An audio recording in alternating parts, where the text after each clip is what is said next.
Next on Max TV, we take a look at Klitschko's knockout of Tony Thompson. We go through news and notes, and it's the return of the mailbag. Coming up on the next round. And welcome to the next round. Steve Kim, joined as always by the editor-in-chief of Max Boxing, Doug Fischer. Another jam-packed show. Let's begin. Round number one from Hamburg, Germany. It was the return of the Steel Hammer, who successfully defends his IBF and WBO heavyweight titles, stopping the game, Tony the Tiger Thompson, in 11 rounds. Doug, interesting fight here. I thought the first 5 or 6 rounds, I thought Thompson had things going the way he wanted, even though he may have not been winning. He was hitting him to the body. There was some doubt on the inside. But then I think as the rounds went on, class and athleticism really showed for Dr. Steel Hammer. That was really the difference between these two fighters. It wasn't just the vast amateur experience that Vladimir Klitschko brought to the dance and the inexperience from the amateur standpoint that Thompson brought to the dance that really separated them in terms of class. It was the speed, it was the power, it was the mobility, it was the overall athleticism of the champion that proved to be too much for Thompson down the stretch of the fight. And I'll give Klitschko credit for this. I think in last week's show I said if he were to blow out Tony Thompson, I would be very much impressed. Well, he did not do that. However, what he did do in the early and middle rounds is let his hands go a little bit more than we're used to seeing him let them go against a dangerous opponent like Tony Thompson. And it wasn't just the jab and the right hand. They were rights to the body, and they were 2- and 3-punch combinations. I think these punches wore Thompson down in the late rounds to that, well, I would say he closed the show in impressive fashion. The 11th round, to me, was impressive for Vladimir Klitschko. I think it's pretty simple. Whatever Tony Thompson could do athletically, Klitschko could do it faster, quicker, and with more power. We talked about this last week. Tony Thompson may be a southpaw, but he's not like Corey Sanders in the sense that Sanders and even a Layman Brewster can explode. They can accelerate. They can hit you with quick, powerful shots. Tony Thompson has very labored movements. He's almost a plotter, and I really felt as he was softened up by some right hands, I thought his willingness to go on the inside and close the gap like Barry Hunter wanted really started to wane. And as he got on the outside of the reach of Vladimir Klitschko, it became target practice. And Doug, the way he closed the show, it may have not been an exciting fight, but I still think in this day and age, it is a pretty good, solid outing. Yes, he made a statement against a fighter that I don't think any other title holder wanted to fight, or any other heavyweight contender really wants to tangle with Tony the Tiger.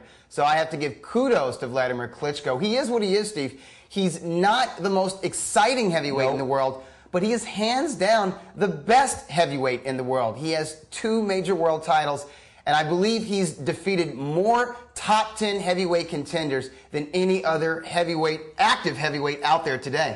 Doug, here's what I think. He is #1 by far. It may be a weak group, but I don't think there's another heavyweight in the world that if you match them up 1 through 10, I think Vladimir Klitschko, at the very least, is at least a 2-to-1 favorite against everyone else in the top 10. I'm not saying he's exciting. I'm not saying he's dominant. I'm not saying he's not vulnerable, because he absolutely is. But in this marketplace, there's not a single heavyweight that I think is even money with him.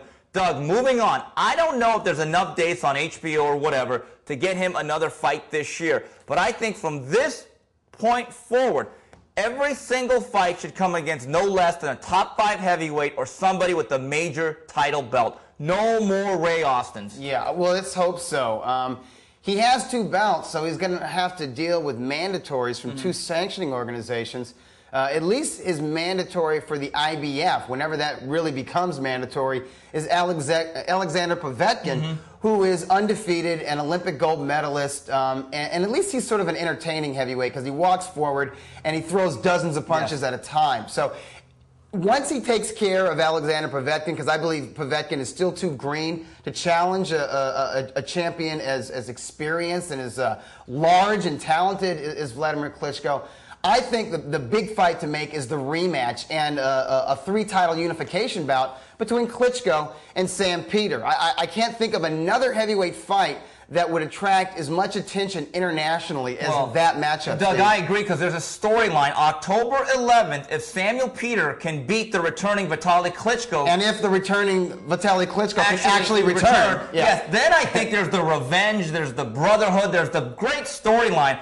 The toughest and there's a story of their first fight. Right. You know, both guys have grown since then. And Doug, the other fight that I want to see from a purely boxing standpoint, because I like this guy, and I think he's the second best heavyweight in the world, is Ruslan Shagayev. Oh, there's no doubt about that. I think he's a southpaw that can sit in the pocket, that can sneak a lot of straight lefts, and he has much better athleticism and the ability to close distance than Tony Thompson, and he's much more experienced. So if I had my wish list for Klitschko, I think Samuel Peter or Ruslan Shagayev should be his next fight. Yeah, I would agree with that. Those are also the kind of fights, matching the #1 and #2 heavyweights in the world, Klitschko and Shagayev, that would actually give us a bona fide heavyweight champion of the world.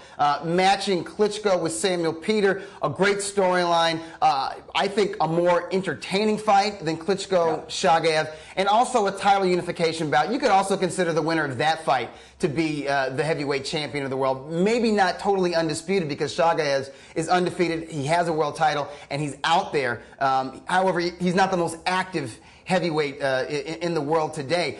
Going beyond that, Steve, there are young guns coming up. I think if Chris Arreola can stay undefeated, he has the type of style and personality that would definitely bring a lot of eyeballs to the television sets if he got a crack at whoever is the heavyweight champion of the world next year. Doug, Chris Arreola's next fight most likely will come against a very, very familiar name that still might be a little dangerous because he could still kick, is David Tua.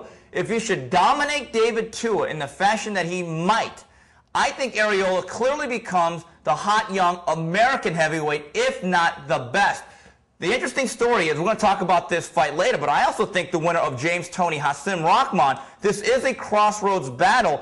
Those guys may be past their prime, they may be used up, but that fight, whether it's Rahman Klitschko or Tony Klitschko, from an American television perspective, does marketable. Yes, it's definitely marketable. I mean, one thing when you look at the top 10 heavyweights in the world, or the top 15, and I went through my list last week, it was pretty dismal, Steve. I mean, when John Ruiz is in the top 5, as is Valuev, the Giant, and you know, some of the names in the lower top 10, it was, you know, you try to make matchups in your mind of the top 10, and there aren't a lot of attractive style matchups to be made. Never mind the lack of marketable names, but definitely the winner of Tony Rahman, that's a name. And you know what, Steve? That might actually be a good fight. It's on Fox Sports Net, so a lot of people are going to see it. So definitely the winner of that becomes an opponent for Dr. Steelhammer. And when it comes to heavyweight boxing, sometimes it's not even about the fight, it's the name of the fighters that's every bit as important. So there you have it.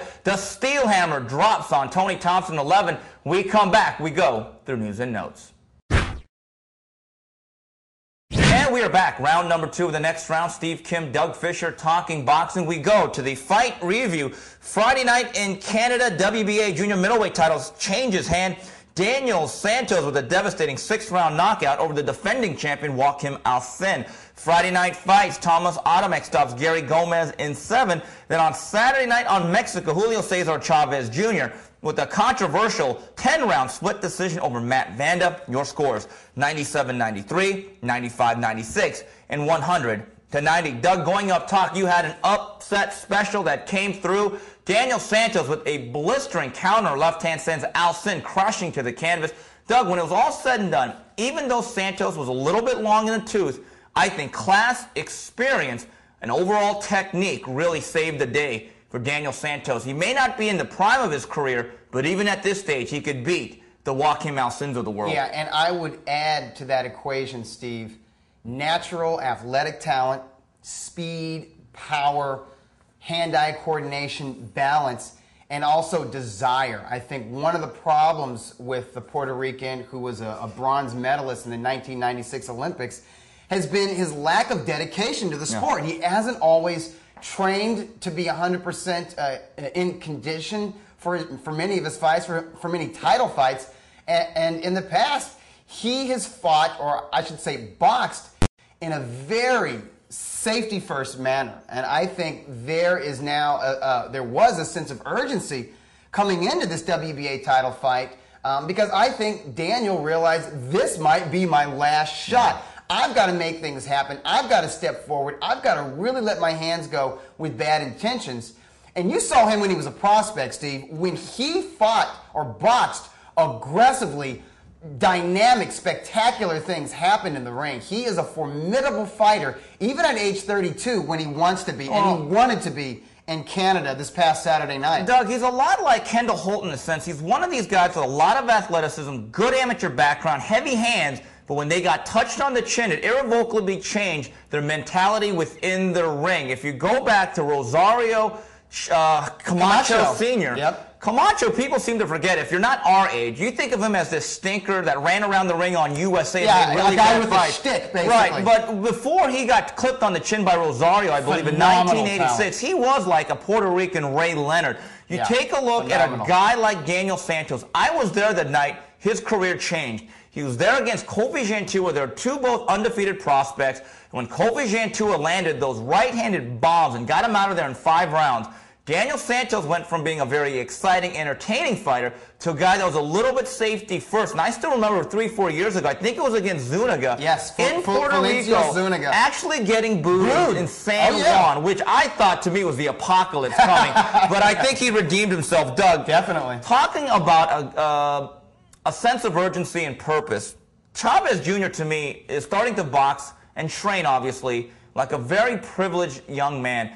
He's starting to actually train the way his father trained late in his career. He's training like a celebrity, and that's exactly what he is in Mexico. When Chavez and his younger brother Omar just go walking down the street, camera crews come around these guys. Whether they have a fight scheduled or not, people clamor around them. And I think it's a mistake, actually, for Chavez Jr. Not only to train in the Chavez's hometown of Culiacan, where he's really a legend, where his father's really a legend, but in Mexico, period. I think he needs to come to the United States, where, number one, he will not have all the distractions he has in his home country, but number two, he's going to be tested more on a day-to-day basis in the ring. I have to figure, Steve, if you're a sparring partner for Junior, there are probably some ground rules there. Like not hit him? Yeah. Don't bloody his nose. 28-ounce gloves? Yeah.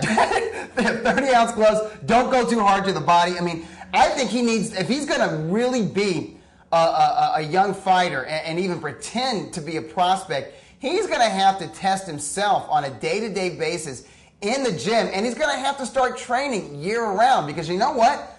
He's not the kind of fighter who can just mail it in against a guy even as limited as Matt Vanda. Doug, here's the thing. I've been very easy. I think I've tried to be as fair as possible with Chavez. Yes, he has not had an amateur career. Also very young. Also very young. Also, the bottom line is this. He's an attraction, so you have to baby him. You have to cultivate that. But the reaction of that crowd over that 190 scorecard, which was absolutely preposterous, I have a little bit of advice for the Mexican commission and that judge. From now on, fill in the scorecards after the fight, not before then. Now, the other concern that I have, even if he trains hard, I just wonder if he's already reached his ceiling. My point is this. Yes, he's young. Yes, he's very green. But a guy with that many fights, don't you think, Doug, he should be able to handle a Matt Vanda a little bit easier than that? Definitely. Matt Vanda was a litmus test that was going to prove whether or not Chavez is a real prospect or merely an unbeaten attraction with the name. I think anyone who saw those 10 rounds, and by the way, Chavez could have won the fight or not. I thought it could have gone either way by a point or two. I actually had it for the Predator by 1 point. I had a scorecard that echoed that the one 96-95. 96-95, exactly. I had an even round or two in there. However, the fact that Matt Vanda may have actually defeated Junior, that lets me know you put him in the ring with a real prospect like a DeAndre Lattimore or a Vanes Martrosian, he's going to get soundly trounced or maybe knocked out. You put him in with a mature, undefeated, 154-pound standout like an Alfred Angulo or a James Kirkland, he's going to be seriously hurt. And those fights should never take place. If they want to keep moving this kid, and if the kid himself, and I've read some reports that he's actually contemplating maybe hanging up the gloves or taking a break and deciding whether or not he really has a passion for this tough sport.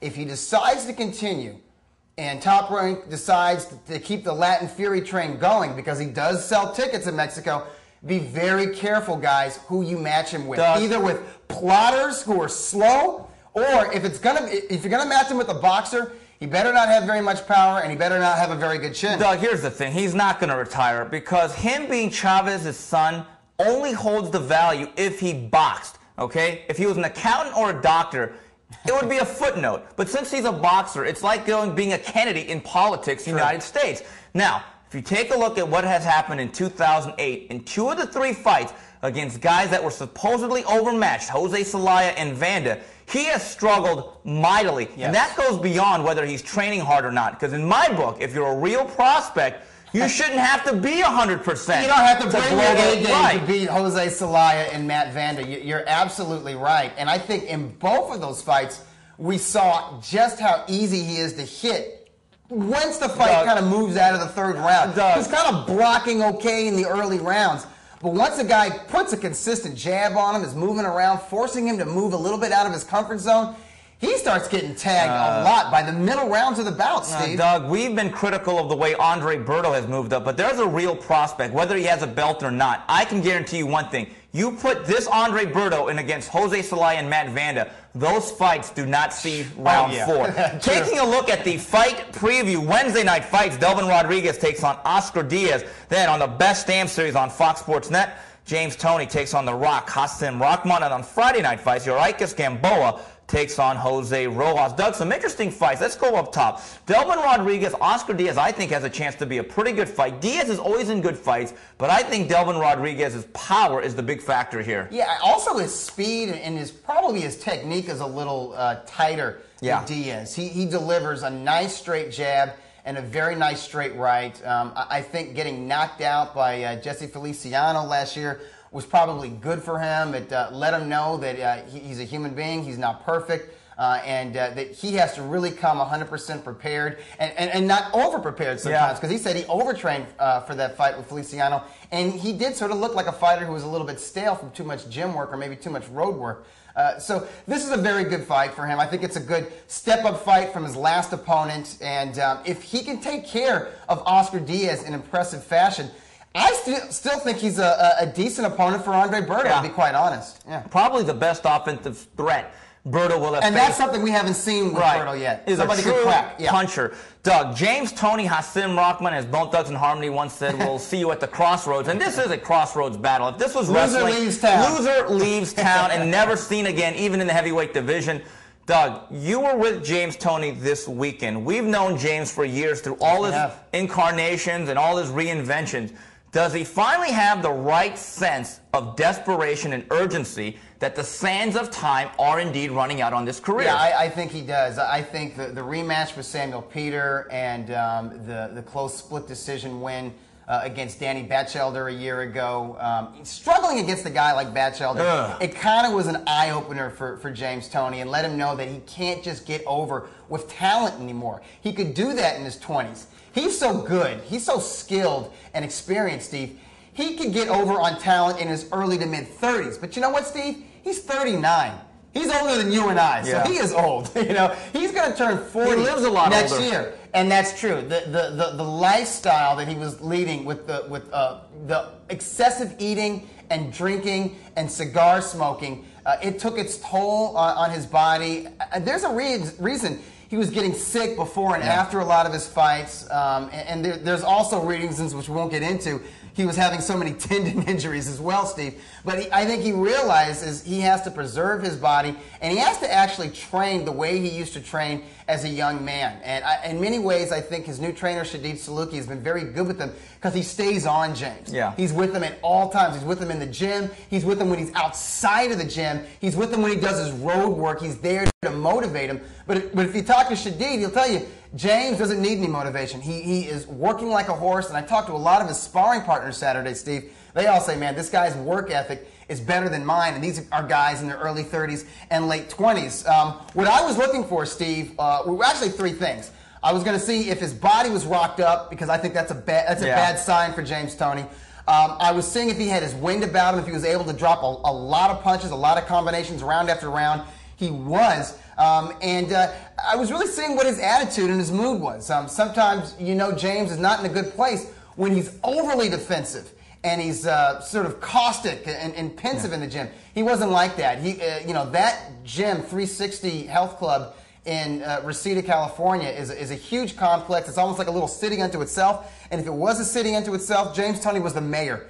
He was in a great mood. Everybody was happy to be around him, and he kind of exuded this positive energy. So I tell you what, I was not excited about this rematch, Steve, when it was first announced last month.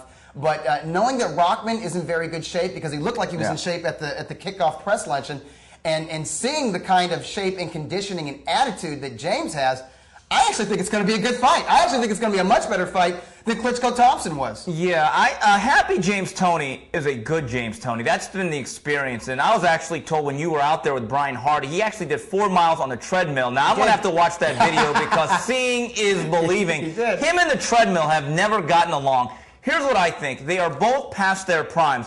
Hassan Rahman, now for all of James Toney's struggles against Batchelder and the rematch with Samuel Peter, Hassan Rahman was struggling with guys like Zuri Lawrence and actually getting buzzed with the guy that had no knockout power, literally no knockout power. I think at their best, and when they both are in the same frame of mind, the better fighter is James Toney. Definitely. Now, at this stage of their career, I think a motivated James Toney beats a motivated Hassan Rahman. I think he has a higher boxing IQ. I think he's more relaxed in there. And I also think based on their first fight, where I think Rahman actually left that ring with some doubts, if you're judging by the comments of what he said after that draw, I like James Toney to outpoint Hassan Rahman and move on with his career. I agree with you. James Toney has more natural talent.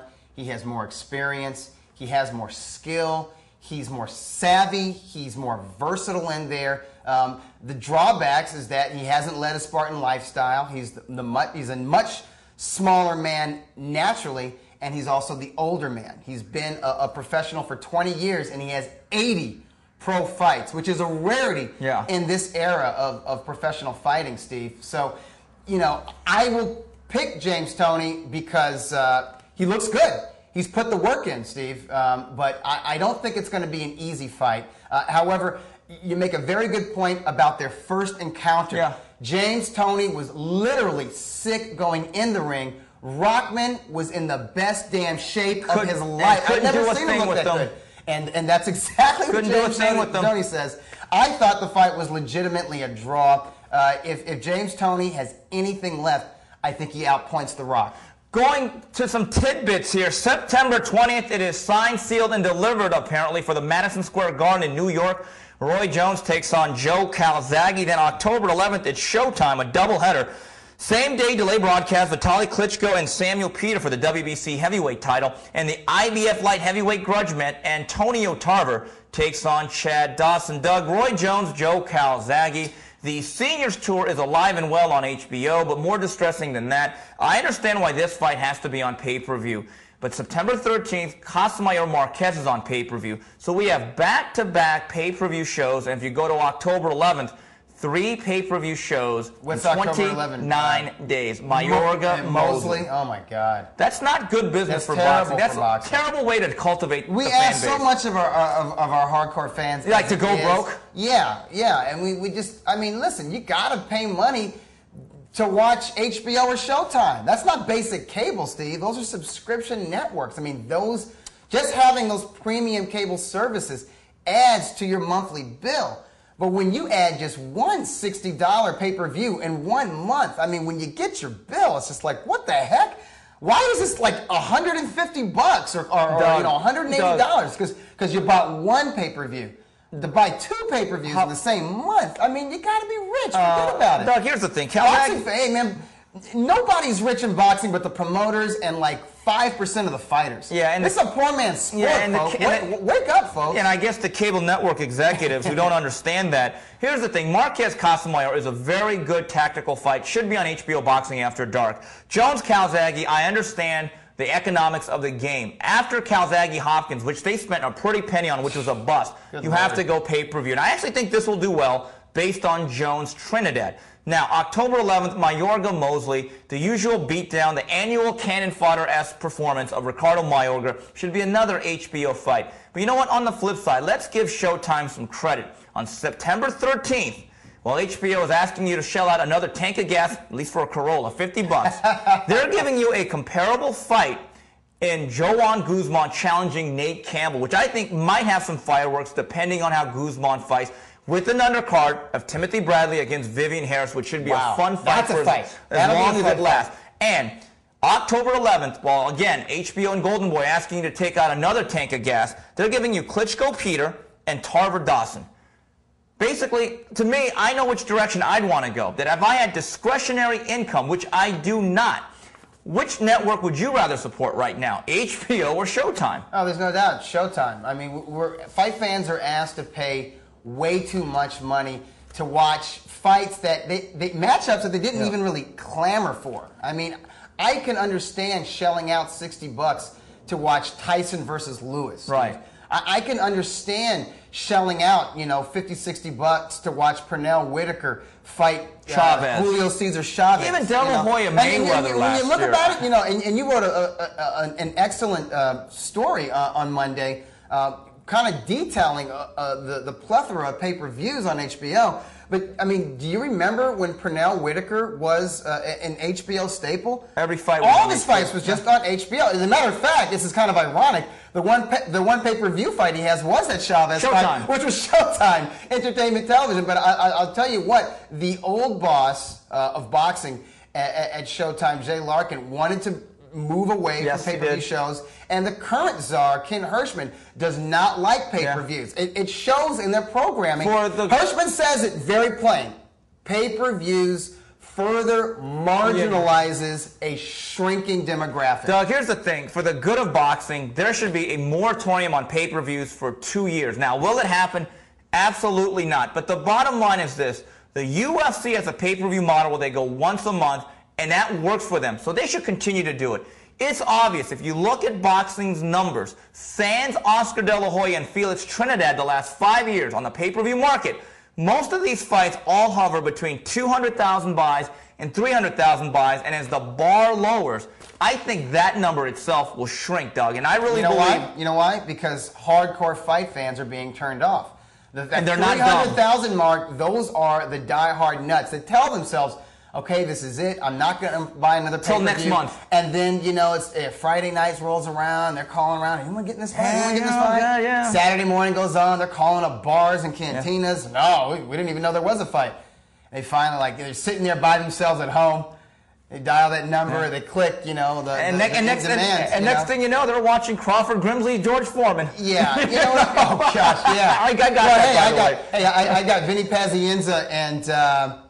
Dana Rosenblatt, 96 Neighborhood War. Oh, that was what a sicko I am. So listen, but you know what? There comes a time when even the sickest addict hits bottom. And a lot of times that bottom for fight fans is a financial bottom. Yeah. And they will go to other sports. I'm not just saying mixed martial arts, but they will just go to anything else Doug, out there. I'm not calling for a boycott. Maybe they'll go out and get a life. Doug, I'm not calling for a boycott. But here's the thing. I think at the end of the day, if it is exploitation, it is up to the consumer to stop that exploitation. You guys out there have the largest voice and the biggest influence of all. Yeah, they're not listening to us. Yeah, they're not listening to us. We sit here and spew the same shit every week. Right, and not a doggone thing has changed. But I'm saying if a stand is made and they start looking at the sheets like, oh my God, only 35,000 paid for this, that will make a huge difference. But anyway, when we come back, it is the long-awaited return of the mailbag. So when we come back, we wrap it up. And welcome back. It is the return of the mailbag. Remember, go on the Max Boxing message board. Go on to the general thread. There's always a thread dedicated to the next round. Send in your question, and they could be answered by the Obama and McCain of Max Boxing. All right, here's one from little Jimmy Norton.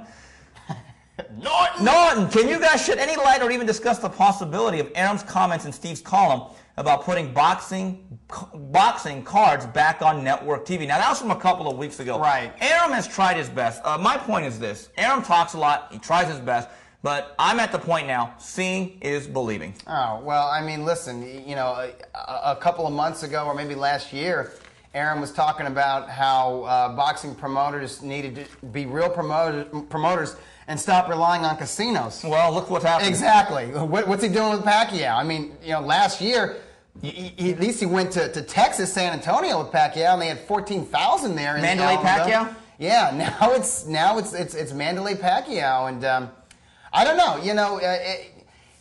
Aaron, he does walk the walk. Sometimes, but sometimes all he does is talk the talk. He's still a promoter. Because he always complains about HBO, and he's always going right there. Manny Pacquiao's on pay-per-view against guys like Humberto Soto and Edwin Valero, whoever they choose.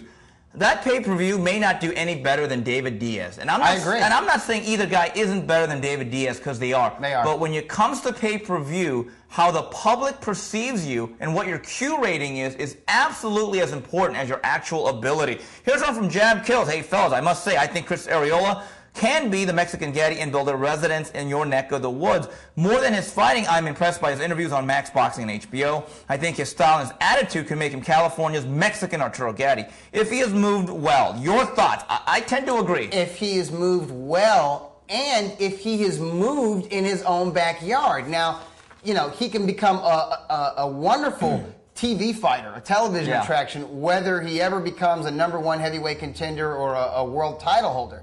However, he's not going to build up a local fan base, at least ticket buyers, unless he's fighting at the Staples Center or the Home Depot Center or God forbid, even the Great Western Forum right here in Inglewood. He has to fight in his backyard in order to really cultivate a ticket-buying fan base. Well, Doug, I was out there in Memphis, and you could have filled that audience into a phone booth. Now, talking to Dan Goosen the last time before he left for Germany for the Tony Thompson fight, I said, what is going on with Chris Arreola? He mentioned two things. Number one, we want to get David Tua, and he said specifically, we want to build Chris Arreola in Southern California. Okay. So let's hope they move in that direction. And finally, from R Cruz 36, hey guys, any word on when the Julio Cesar Chavez movie by Diego Luna will be out? I had not heard about this. I hope there is going to be one. Will Selma Hayek be in that film? Whoa. That's in the unedited version. Doug, shame on you. You didn't have to go there, but you did. I wonder how hardcore they're going to get. I mean, are they going to have, like, Mexican mafia stuff? I tell you that, let me just say this. The cocaine and the booze and the hose. Let me just say this. I'll see it if it's a real, like, if it's kind of like the Mexican version of Raging Bull. Because there is a story there. I mean, the guy, he came from nothing. I mean, I think he won 87 pro bouts in a row. That's absolutely spectacular. He was part of some of the drug lords, career. But apart from the ring, man, his personal life got way complicated. And as far as I know, starting with late last year, the guy has gotten clean and sober, and that whole road to recovery has been a story unto itself. If they actually put that all together, like I said, that could be like the Mexican Raging Bull. Doug, I don't know the work Toro. of Diego Luna, but if I had to choose a guy to do that story, it would be Alfred Spellman, who directed Cocaine Cowboys, and because that's an incredible piece of work. And they're actually doing a documentary on the University of Miami football program, which I'm actually very looking forward to and very actually scared about what in the hell this guy's going to do. But I agree with you. There are so many layers to Julio Cesar Chavez, because at one point he was this hard-working young Mexican guy, the archetype of the young immigrant,